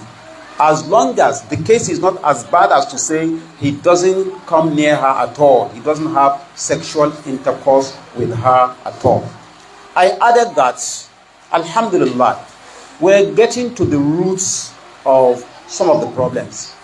This point that our sister has highlighted is something most women shy away from discussing. Hardly do they say it so frankly when a husband contemplates taking another woman. But if it bites a woman in her heart that this man is not able to satisfy her, yet he's thinking of taking another woman, and she doesn't say it out, discuss it with him, she may not realize it is even possible that some defects in her are responsible for the low frequency of sexual intercourse between them. So if a woman cries out, tells her man that I don't think you should go for a second wife when you are like this, and they discuss it, it is possible that from that discussion they will get to know each other better so that she knows what to adjust in her, or he too knows what to adjust in him to be able to be more pleasing to his wife. But in any case, if a man insists that as low as the frequency of sexual intercourse is between him and his first wife, he wants to take a second wife, I say I don't know any scholar who would say that makes the next marriage invalid. The only thing they would say is if the woman is unable to bear the low frequency, she may raise her case before a Sharia judge to be permitted to opt out of the marriage. Ẹ̀dá kò ṣe point clear. So clear. Tó túmọ̀ sí pé ẹni tó bá experience irú eléyìí a fẹ́ kó frank kóhun àtọkọ ẹjọ́ jókòó kan discuss. A ti sọ fún yín pé sexual intercourse nínú ẹ̀sìn Islam ẹ̀sìn wa ò fojú tí a gbọ́dọ̀ sọ láàrin lọ́kọ-láyàwó àṣà kọ́ ló ń bọ́kọ ẹ̀ discuss ẹ̀ ẹnìkan ṣoṣo téèyàn lè bá discuss ẹ̀ náà nìyẹn. So àwọn ibi tó bá kù sí kóbìnrin mọ̀ kí kájẹ́ kó mọ̀ ibi tóun náà bá rò pé àwọn òun náà kù sí kóun náà jẹ́ kí ìyàwó mọ̀. Mo sọ fún yín rí ẹrú Ọlọ́run kan tó ní òun ò tiẹ̀ mọ̀ wípé ó ní ìdí pé kọkùnrin máa wẹ̀ kó tó lọ sùn.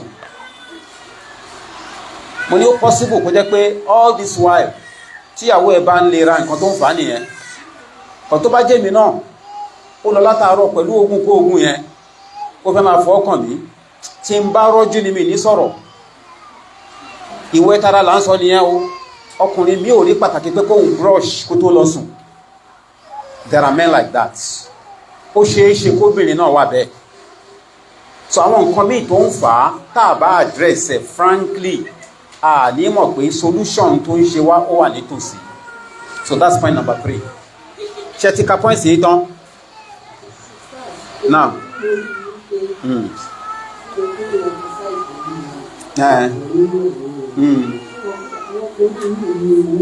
Wọ́n ní owó. Okay, àti ìsọ point number 4. Òun lè mention pé owó níní. Okay, our sister says she thinks being wealthy is the 4th precondition. We have told her the 1st, 2nd, and 3rd are not really preconditions that the Sharia says are mandatory, but they are good things that if a man has them, it makes him more able to be a good husband. We cannot say a man's marriage will be invalid because he has weaknesses in these 3 areas, as long as it does not mean that completely he lacks the ability. So the 4th point is that the man must have money. Is that true? Oh yeah, ṣàlàyé.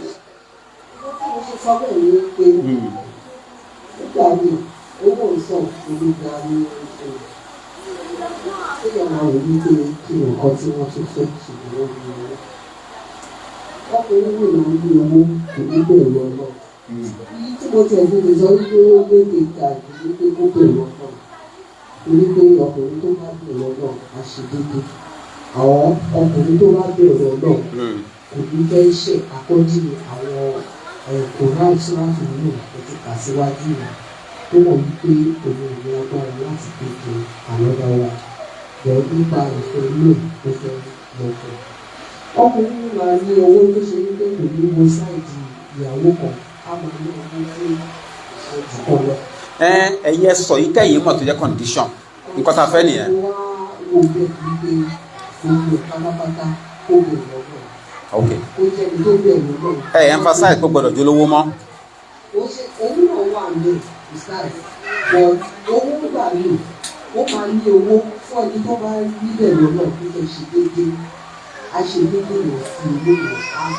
Tó bá jẹ́ tálíkà tó ń ṣe déédé ńkọ́ tí ò lówó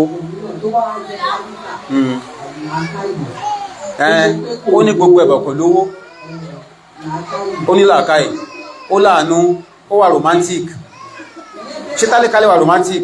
Dáadáa bẹ́ẹ̀ ni.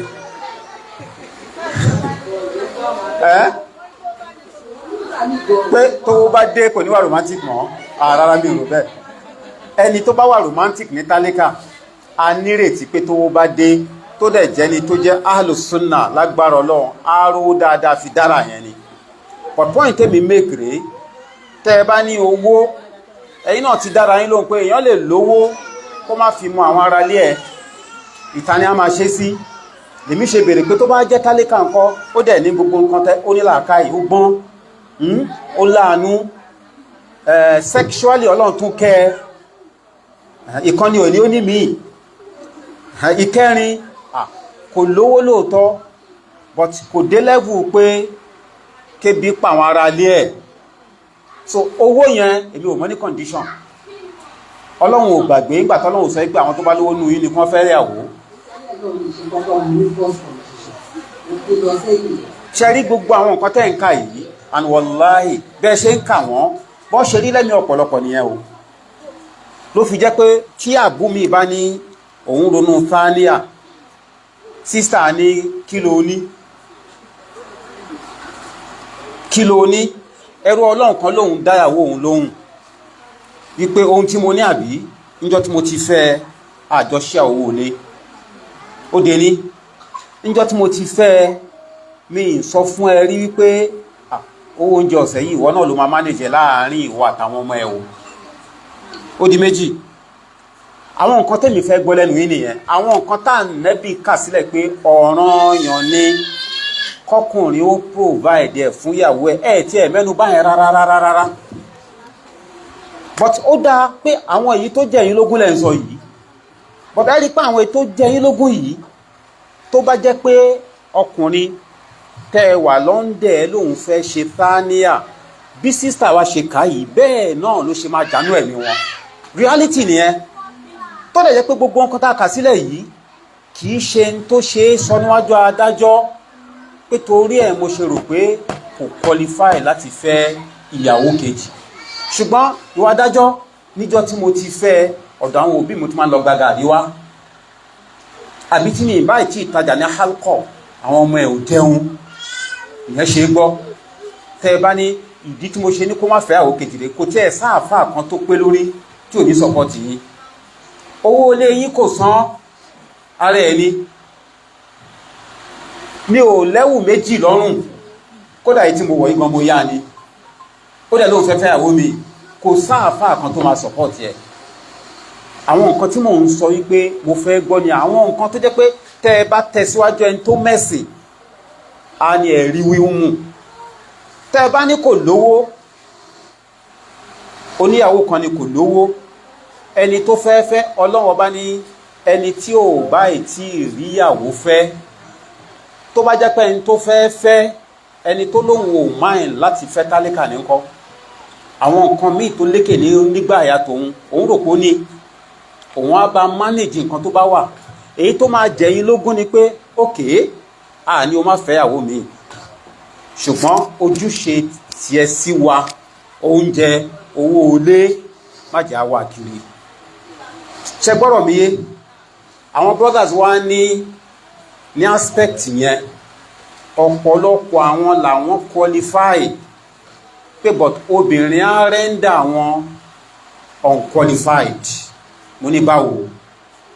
Wọ́n ní tó bá jẹ́ pé agolo rẹsì méjì làwọn ń jẹ nínú ilé tẹ́lẹ̀ níjọ́ tó bá ti gbọ́ yí pé òun ronú fáníà agolo márùn-ún ní tó mọ́.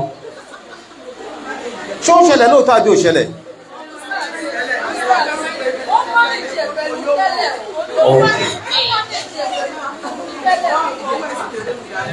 Mo gbọ́ yé nǹkan tá à ń sọ ni pé owó tá a fi ń mánéjì lé tẹ́lẹ̀ ẹ dákun ẹ gbọ́ mi yé torí tọ́lọ́run. Ṣẹ́rí wàláhì àwọn àfá ò sí fún pé kí wọ́n ṣàbòsí ẹni bá dẹ̀ ṣe abẹ́rù ẹ̀ níbodè. Tó bá jẹ́ pé lóòótọ́ oúnjẹ tá àfá ń provide kò yó yàwó ẹ̀ kò yó àwọn ọmọ ẹ̀.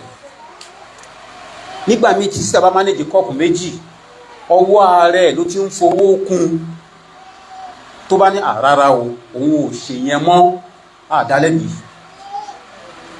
wàláhì àdálẹ́bì. Obìnrin míì dá débi pé á nítorí pé nǹkan ò easy fọ́kọ òun tóun náà bá lọ kó béèrè bọ̀tí tóun bá lè fi support ẹ̀ tó bá wá ní òun fẹ́ fẹ́yàwó mi èyí tóun fi ń support ẹ̀ yẹn òun ó withdraw ẹ̀ àdálẹ́bì. But èmi ń sọ case tọkọ máa pe ìyàwó ẹ̀ jókòó pé àtowó ilé àtóúnjẹ àtowó skúl àwọn ọmọ èwo ló bá mi dá sí mbẹ̀. Tóbìnrin ò dẹ̀ nírí nǹkan kan wí ju pé nígbà tí ò sí òun lòun bẹ́ẹ̀ jìyà.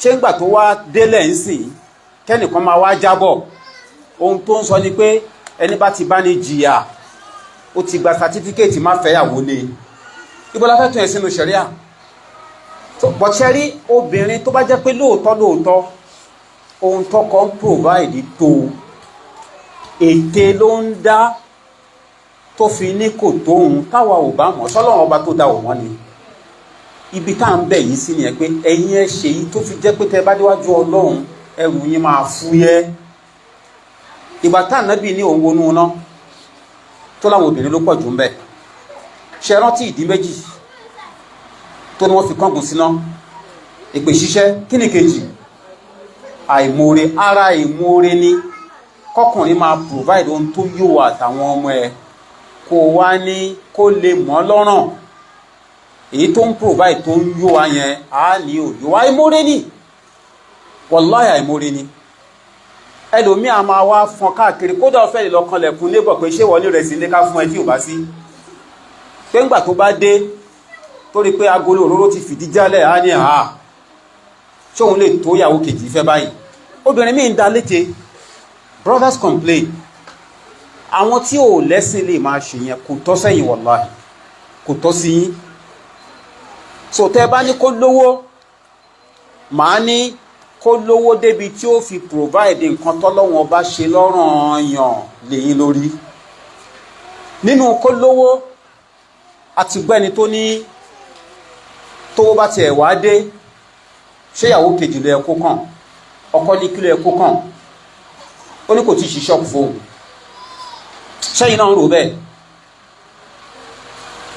tá a bá bi sísítà tó sọ̀rọ̀ eléyìí léèrè wípé ṣé nínú tọ́lọ́wọ́n bá sọ pé ẹ̀tọ́ ẹ̀ gbọ́dọ̀ gbà lọ́wọ́ ẹ̀ ni tó ṣe é lọ fẹjọ́ sùn níwájú adájọ́ pé ó mú ẹ̀tọ́ ó di ẹ̀tọ́ ẹ̀ mọ́wọ́ kò rìlíìsì ẹ̀ ṣé àìgbà ṣọ́ọ̀bù fún ẹ wà nínú ẹ̀ tínú ẹ̀ bá dùn torí ẹ̀ bá yá ó lè gba ṣọ́ọ̀bù fún ẹ kódà ó lè gbà fáwọn fámílì ẹ̀ gan torí ẹ̀ bá yá bọ̀ kò sínú nǹkan tẹ́ ẹ lé bí wípé owó ti wá dé ń sìn o gba ṣọ́ọ̀bù fún mi mo dẹ̀ bẹ́ẹ̀ jìyà níjọ́ tó ń bá jìyà orí ara ẹ̀ náà ló ń túnṣe ibi tó bí àwọn ọmọ ẹ̀ sí ló ń túnṣe tó fi ń bá jìyà yẹn a dẹ̀ sọ pé sádàkọ̀ tó bá tiẹ̀ ṣe gan ṣe é pẹ̀lá ni pé torí Ọlọ́run ló ṣe ṣe ìyẹn ò ní jẹ̀dí tó fi máa fi pé tó bá wá dé kò lẹ́tọ̀ọ́ láti fẹ́yàwó mi. We've said so much, sister. The fourth point our sister mentioned is that a man must be wealthy before he can take a second wife. That one too is vague. A man could be wealthy and still be irresponsible or unkind to his wife. I think what she should say is that he must be able to provide the needs. And I say the needs, the basic needs. Those needs that the Sharia has imposed on a man to provide for his wife. He must be able to do it before contemplating taking a second wife. But what are those needs? The Prophet of Allah spelled them out. He must be able to feed her, to clothe her, and pay her rent if he does not build a house where they live together. If he's able to do those basic things, and he thinks of taking the second wife, but you, the first wife, thinks he is not qualified because he is still a poor man. As long as the woman he wants to marry next says she doesn't mind him despite his poverty, your own concern should be that after that marriage, he must not deny you your basic rights that he has always provided. So if he chooses to marry 2-3 wives in his poverty, what's your own headache? As long as he's able to provide those basic things. I mention this because we have had cases of sisters who say the reason they think their husband is not qualified for a second wife is that he has not yet rented a shop for them. He has not yet bought a car for them. If they struggled with him when he was poor, now that he's comfortable, he shouldn't think of taking a second wife until he has provided them a car or rented a shop for them or anything like that. We say, yes, doing those things is good if a man is able to. But they are not things you could say he has denied you as a right. They are not. Yes. Alaikum assalam wa rahmatullah. Ati pin numbers. Yes. Tan number 2. Tó bá jẹ́ pé nǹkan tí number 2 fẹ́ béèrè àti yanjú ẹ̀, ẹ jẹ́ ká ti sílẹ̀ bẹ́ẹ̀. But tá bá ti yanjú ẹ̀ kí number 2 béèrè nǹkan tó fẹ́ béèrè tí wọ́n. Àbí rather convention okay. Kì í ṣe questions la pín. Suggestions points ni àbí. So wọ́n láwọn ní question lọ́ndẹ̀. Bismillah béèrè question yìí. Ẹ béèrè. No, ẹni tó fẹ́ béèrè question mo ní kó béèrè question. Tó fẹ́ béèrè question. Okay. Number 2. Alaikum assalam wa rahmatullah.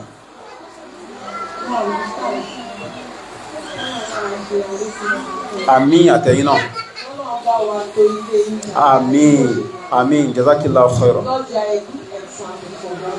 I beg Allah, may He make me as good as you think. I know you agree with me. Men want them to pass on that, but don't change. But they want their own to be like your own. But your own is too much for them. I think the major problem is that as our sisters, as our brothers, we don't get to try to stand. We believe we are on the part of the sinner, but we are not living by Islam. I will take a magazine, many of us don't live by Islam. Sharing problem that sisters in place. We don't know our limits. We don't know our rights. I want to do this for the sake of Allah. Is there any reward for a sister that married a brother that cannot provide for her? Is there any text that says that? If ẹfẹ́ wọn náà bá lówó tó bá pọ̀ tó lè fún yín lóúnjẹ máa san yín lẹ́san. If you do it because you can cope. Some of us are struggling in our marriages. Sọ̀rọ̀ síta. Nígbà tí bọ́dà sọ fún òun fẹ́ yàwó, àwa jà. That is insincerity. That is one problem we stand. The second problem is brother, my problem wà ní marriage brother. Ó wà wò pé má wò ní. Má pẹ́ ìyàwó mi. Brother ẹ lè rí ìṣúná, ó lè lówó lọ́wọ́. Ìyàwó ẹ lè máa lo mọ́tò. Tí gbogbo ilé tó wà lójú mi. There are some problems ṣe pé ó yẹ kí wọ́n solve. Lọ́wọ́ tó ń bọ̀ tó wá korí bọ̀. Marriage ni ìtọ́níyà tó ń bọ̀ kan kọ́dà fún àlàyé pé ó lọ sínú òkun. It is not money. But how do we live together in peace? Kí ló Ọlọ́run bá sọ? Ọlọ́run bá ní ìtẹ́sí mi lẹ́yìn. Bẹ́ẹ̀ni. Ó jẹ́ àlàbẹ́ inú ọkùnrin mọ̀ wá dàtà àgbọ̀ àràkùnmá. Àìmọye marriages tí kò sí mọ̀ wá dàtà àgbọ̀ àràkùnmá. Bọ́ọ̀ tẹ́ni ẹ bá wá sọ monogamy mọ́ marriage yẹn of a so just one sister. See another sister bá wá wọ náà. Sister tí ó máa lè. Kò ní dùn. Èmi ò sọ yí pé èmi ò ní kan tó fẹ́ sọ pé brother nídìí owó ẹ sọ pé wọ́n nídìí owó. But sọ́nà ọba bá ti lè sọ pé ẹni tí ò bá ní kàpá láti bọ́ obìnrin for a single sister kí ni kàpá. Ṣé máa permit mi kí n punctuate ọ̀rọ̀ ibi tẹ́ bá dé yẹn? No, ẹ máa sọ yòókù kí kàn ṣe clarification ni. Wọ́n ní mo ti sọ pé wọ́n ní ìdòwó.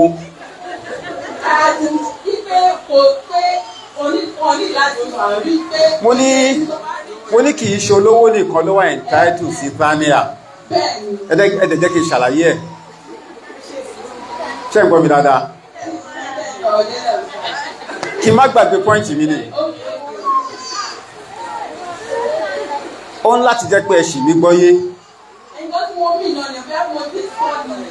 Okay, ìyàtọ̀ wà láàárín being able to provide for my family and being rich.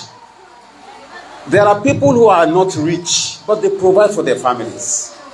So tó bá jẹ́ pé àwọn kejì mo fẹ́ màá wà sure pé mo lè provide fún ìtò wà nílé mo ṣe ń provide tẹ́lẹ̀ mo dẹ̀ lè provide additional fún ìyàwó tó ń bọ̀ but I may still be poor. So nǹkan tí mo mí bá pé kì í ṣe condition pé ọkùnrin gbọ́dọ̀ wà rich, nǹkan tí mo mí nìyẹn. Yes, ẹ continue ọ̀rọ̀ yìí. Yes, ṣé lórí condition yẹn pé lọ́kùnrin lè provide fún Now. Máa fẹ́ kẹ́bílẹ̀ náà ọ̀gbọ́dà ẹgbọ́n tí wọ́n gbọ́yé lórí ẹ̀. Ṣé that point gbọ́ngbọ́ngbọ́n big problem náà? Bẹ́ẹ̀ni, mo gbà. Because the brother will tell it, right? Kò sí nǹkan lọ́nà máa bí lórí ẹ̀ pé fífẹ́ ló jẹ fún kí ilẹ̀ provide ilé yọ. Ọlọ́run sọ pé kò jẹun tó wọ̀n. Ọlọ́run lè sọ pé standard ilé báyìí ní provide fún ẹ. Ṣọ́wọ́n ní láti sọ fún wọn ní àbá ọ̀nà bí ní láti padà wá ṣiṣẹ́ fún wọn.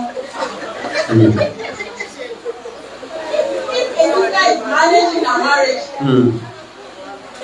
if there's a control to believe to standard, wọ́n bá padà bọ̀rọ̀ ọ̀bà.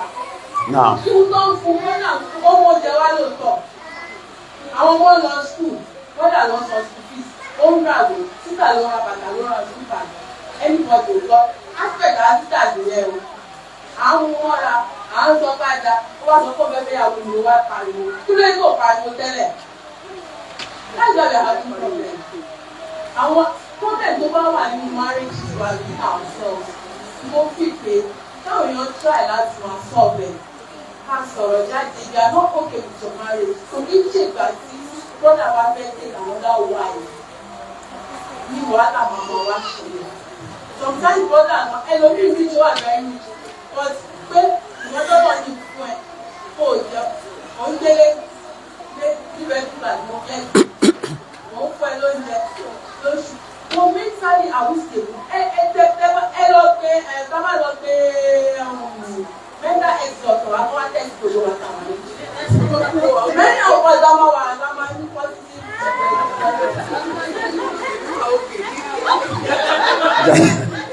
Jazakillahu khairan sister. Wallahi gbogbo iye. Ẹ jẹ́ ká jọ wò báyìí. Ṣé rí wọ́n make àwọn very good points. But ìkọ̀ọ̀kan wà tó ní ìdíkẹ́ pé wọ́n ṣàkíyèsí ẹ̀. Wọ́n ní tóbìnrin bá ń bá ọkùnrin. Okay. The summary of what our sister said is that a lot of us are managing our marriages, condoning what is not proper, what is not ideal. We are suffering in silence. And that the brothers exploit our ability to patiently manage the situation. They exploit it and do not look back when they want to proceed to take a second wife. Some of them would say, for example, I feed you, I house you. Those are the basic things that Allah has commanded me to provide for you. What else? So you can't stop me from going on to take a second wife. So she's saying that a sister should not complain when the husband wants to take a second wife. If she had been bottling up her problems prior to his saying he wants to take a second wife, that she should have complained long before then. Àkíyèsí mi fẹ́ pé sísá mi rèé. Tá a bá ní ọkùnrin ò rí provide, ìyàwó ẹ̀ wá rò pé challenge ló ní, ẹni ire ni, láì jẹ́ pé ó túláàsì òun willingly nǹkan tóun bá lè fi assist ẹ̀ òun á fi assist ẹ̀. Ẹ̀yin ní kán má ṣe bẹ́ẹ̀ tí bá gbọ́ iye ẹni kan ti máa pariwo síta ẹni tó bá wá di pàbù fẹ́ fẹ́yàwó mi tẹ́nìyàn wá ń complain pé òun lòun ṣe nǹkan báyìí fúnra ro òun.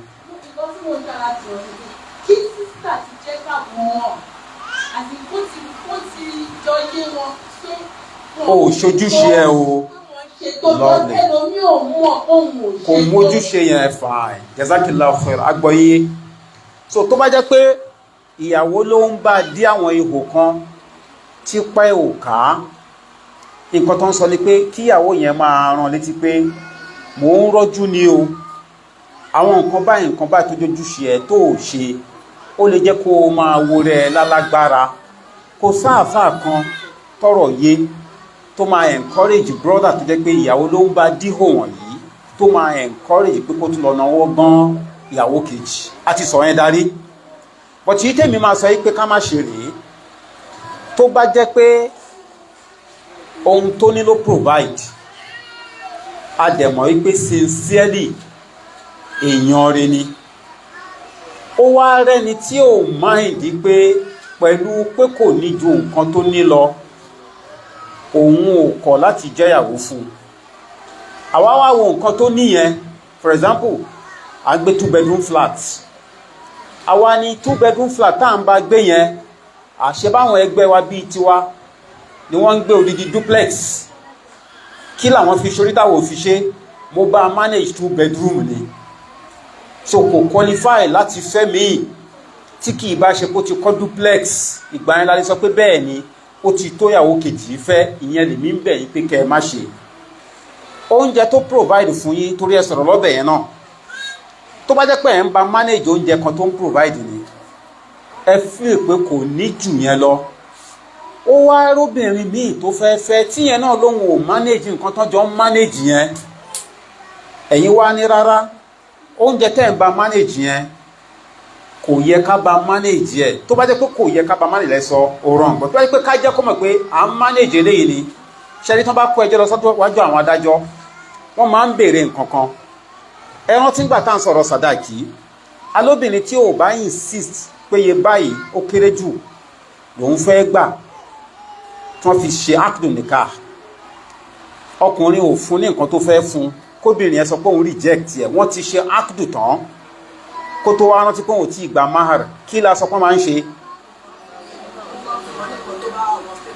Adájọ́ á wo kí ni nǹkan tó jẹ́ average in the society. Tí n bá ń bá ọkọ mi manage iṣu, tí ẹ pé njọ́ tí n bá fẹ́ jẹ iṣu yẹn, bóyá iye kan ni mo manage, amen, tí ẹ pé tó bá fẹ́ jẹ ẹyin 6 7 wọ́n lè afford ẹ̀. Ṣé mo lè sọ yí pé ẹyin kan tí mò ń jẹ mò ń bẹ manage ẹ̀ ni o? Tó bá dìjà, adájọ́ máa béèrè pé láwùjọ yìí, fáwọn tí wọ́n nírú income tọkọ ẹ̀ níyìí, nǹkan tá a rò kó jẹ́ average kò yẹ kó jù báyìí lọ. Nǹkan táwọn adájọ́ máa ń ṣe náà ṣe máa ń sọ pé al-urf, ohun tó bá jẹ́ common thing láwọn ilé.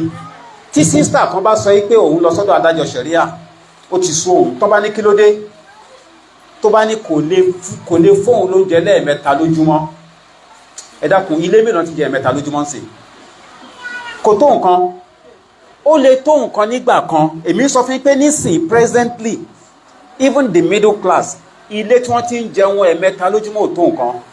Adájọ́ yẹn á bẹ̀ pé mú sùúrù, ṣẹ́yìn jẹ méjì, ẹ tún wà ní olóríire.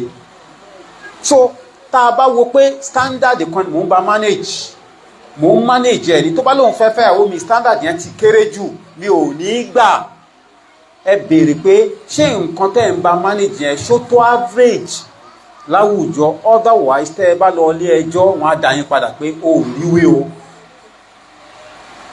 Ẹ dákun, sọ̀rọ̀ yìí clear, torí eléyìí náà wà no problem pé yes à ń manage ni, ara pé mò ń manage ni pé mi ò ní personal car.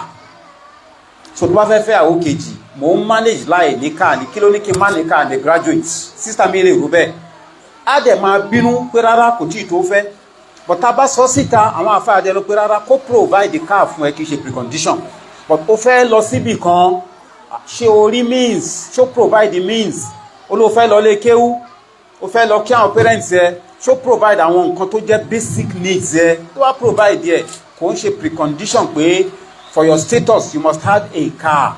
Rárá, nǹkan tí mò ń sọ nìyẹn.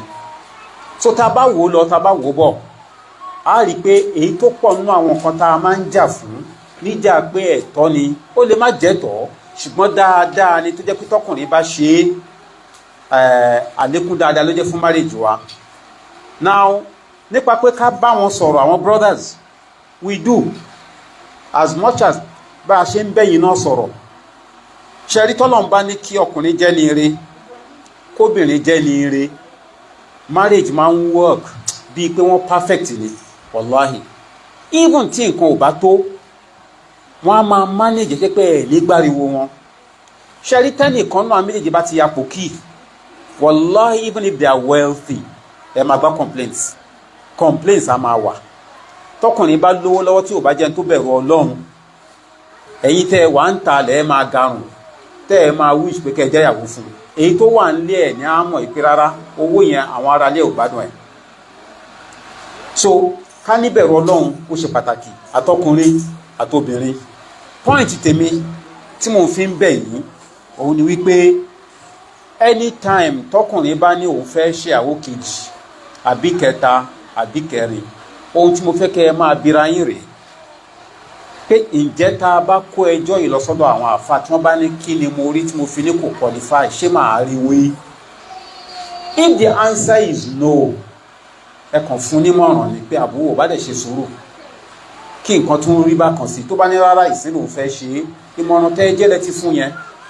bọ̀ kí lè máa wá gbóná nítorí pé abájìyà ó wá lóun ti tó ṣe ń sìn, tẹ́yìn náà lẹ́rìí pé lóòótọ́ ó ti tó ṣe, àbí nítorí pé ẹ feel pé tó bá fẹ́ ṣe àwọn nǹkan kan wà tó ń láti ṣe fún yín àbí fáwọn ẹbí yín ká tó gbà pé tó ṣe ẹ máa jìjàbò sí.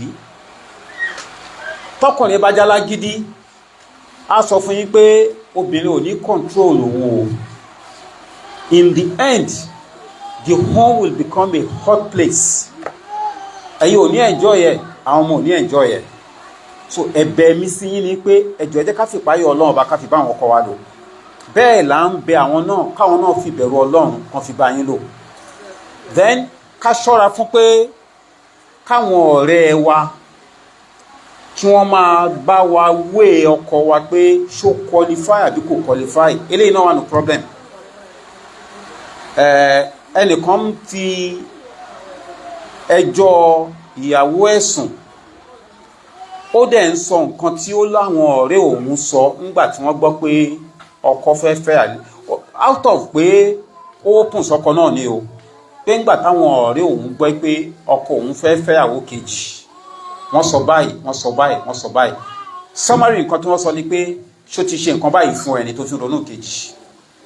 ẹ mọ̀ bẹ́ẹ̀ ṣe máa bára yín sọ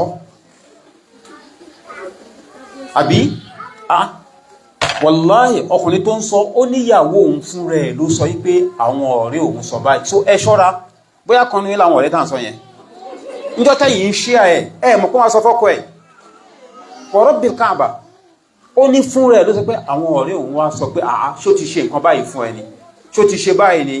àwọn ọkùnrin yìí ṣá ibà yìí tẹ́ ẹ sọ yẹn ẹ ti dalẹ̀ ẹ̀ wò, torí tíyàwó ẹ̀ bá délé eégún ẹ̀ á máa ràn ní wípé àwọn umu tí wọ́n máa ń lọ sí halkọ̀ gan wọn ní kò tí ì ṣe nǹkan báyìí.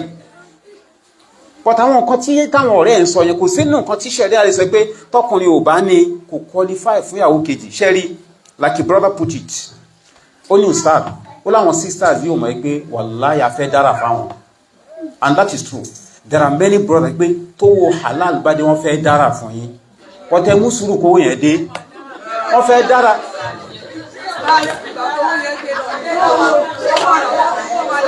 no ohun tó máa ẹ ṣe sùúrù, ẹ jẹ́ sọ tó máa ń ṣẹlẹ̀ fún yín.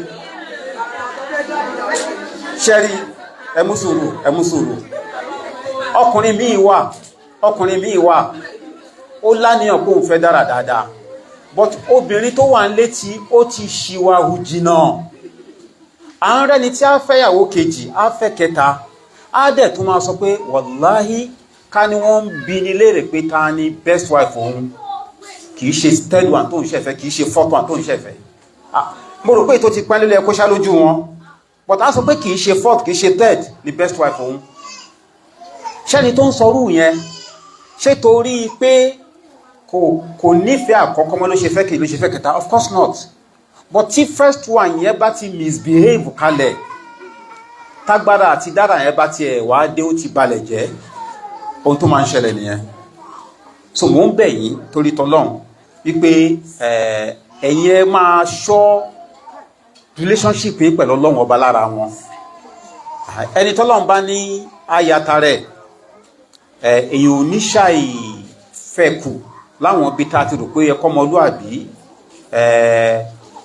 kó fi ìwọ ọmọlúàbí bá nílò.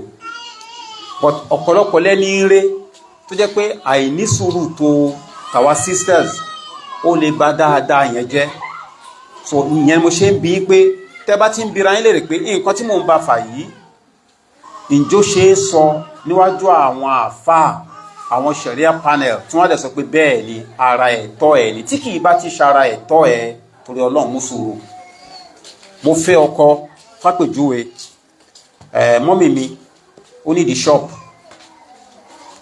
ọkọ mi dẹ̀ gbọ́ but kò provide shop yẹn ó dẹ̀ ronú fania mo wá ń kanra but mo sọ fún last week mọ́mì ní di shop now ṣé nù ń ta lè present ní sharia court ni pé kò lẹ́tọ̀ọ́ sí torí pé kò tí provide shop rárá sàdákà ni tó bá ṣe tẹ́ ẹ bá dá sí shop nìkan kọ́ ló máa provide ó lè tún lóun arajà síbẹ̀.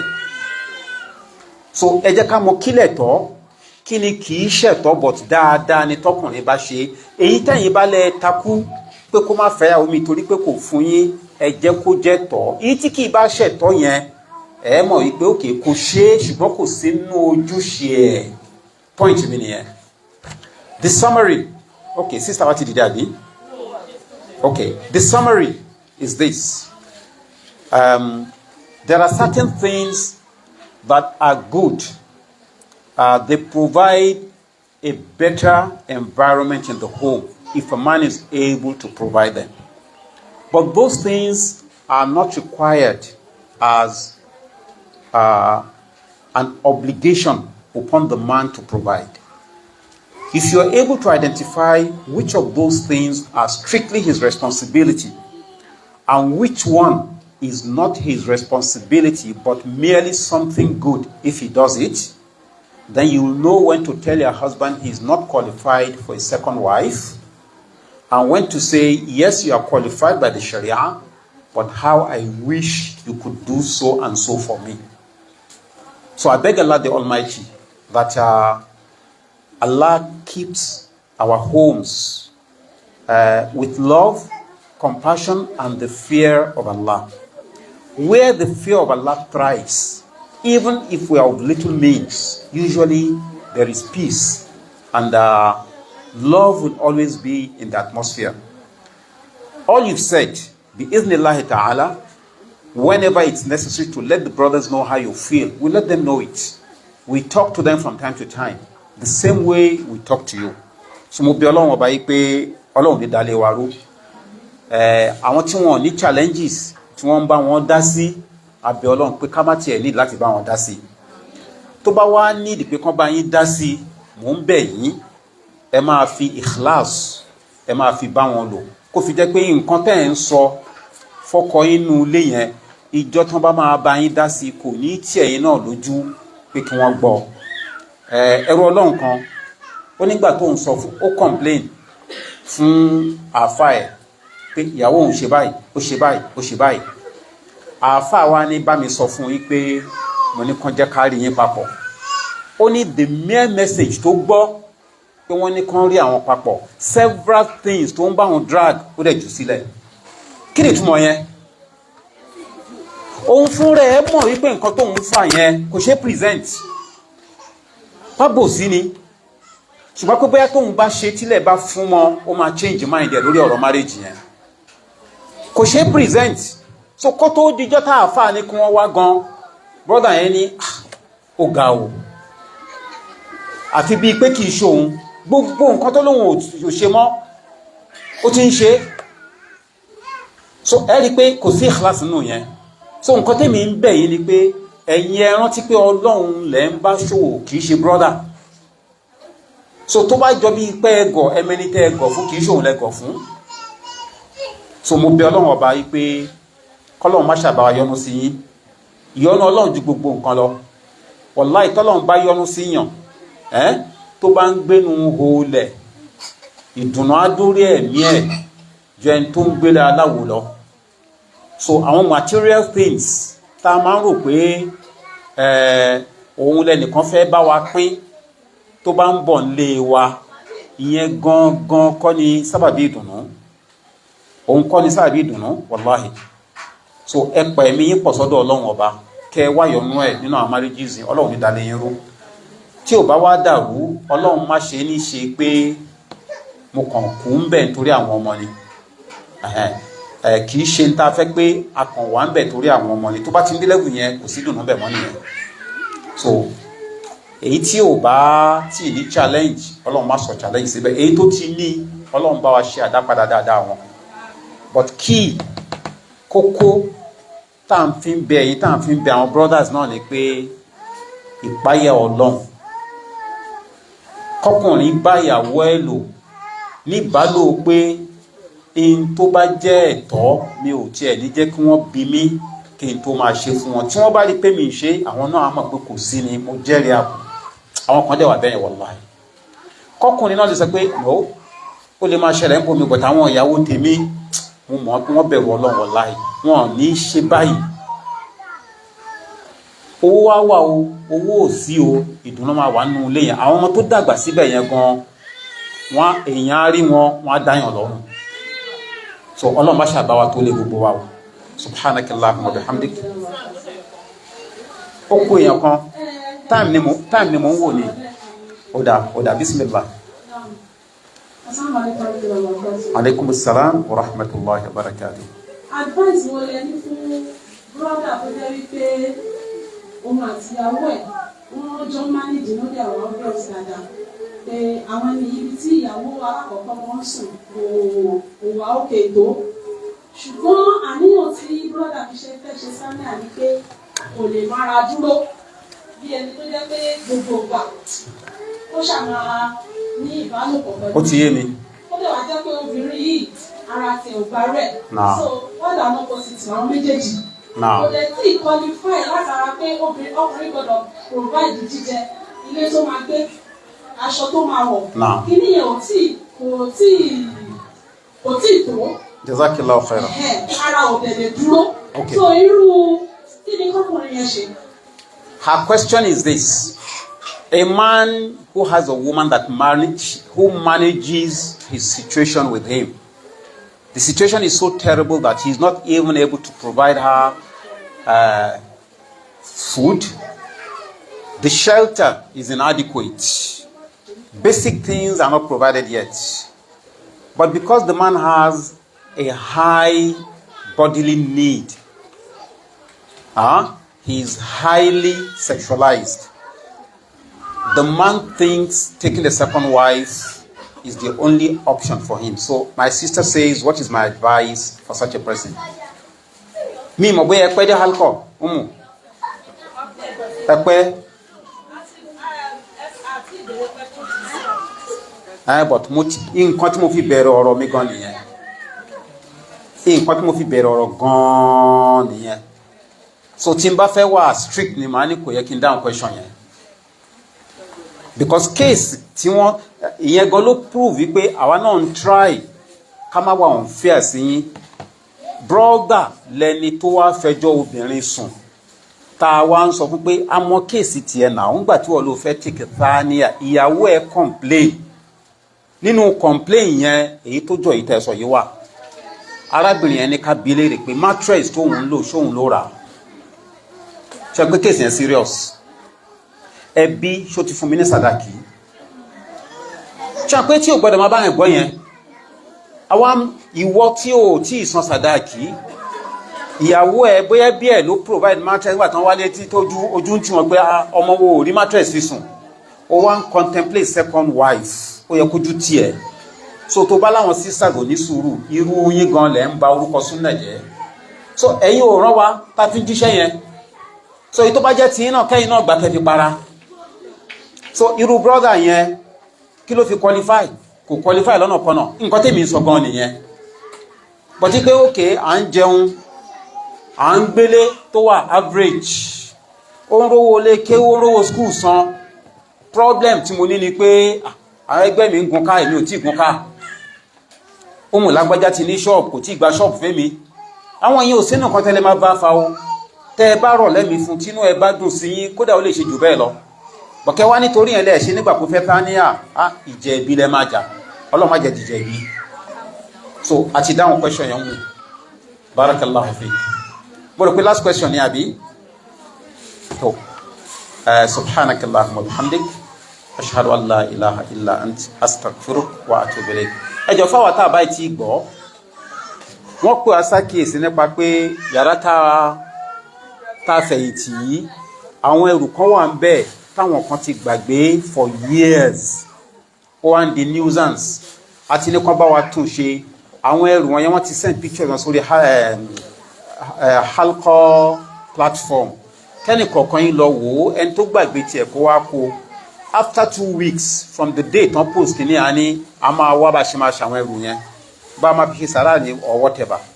Then ká má sọ bẹ́ẹ̀ di store nǹkan tí ò ráyè ń lé ẹlòmíì á kàn wá dán pẹ̀ síbẹ̀. Tá bá gbàgbé nǹkan after a while tán bá rí tán announce ẹ̀ agbọ́ yẹn ẹjọ́ tó lọ lọ́hùn ẹ̀ act on that. Assalamu alaikum wa rahmatullahi wa barakatuh.